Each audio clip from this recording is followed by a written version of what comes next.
Well, believe it or not, it is a problem for many employers. They have the jobs, but no one wants to fill them. Tonight, News Channel 5's John Shainman shows you how a unique program in St. Lucie County helps high school graduates get high-paying jobs without having to go to college. Aaron Timblin just graduated from Lincoln Park Academy in Fort Pierce.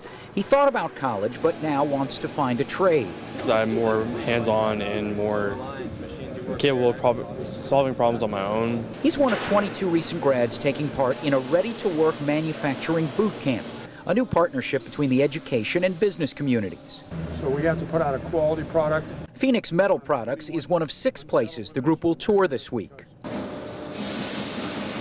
The 46 employees here manufacture airline ground equipment like stairs and water trucks that are used around the globe. We're looking for that spark from some individual that, wow, I really like this. Well, maybe you've seen high school athletes on their signing days where they sign to play athletics in college. Well, this manufacturing boot camp has a very similar plan. For Friday, these kids will have their own signing day where they can work for one of the employers. The most recent state figures show there are 6,200 manufacturing jobs in St. Lucie County, with an average wage of just over $50,000. That's about 25% higher than the average wage as a whole. I wanted to find a career that I enjoy and that would be able to benefit me in raising a family. It sounded like a really good opportunity for me to get a job and not having to fight with going from business to business to business. Graduation, then a new career, the sky's the limit.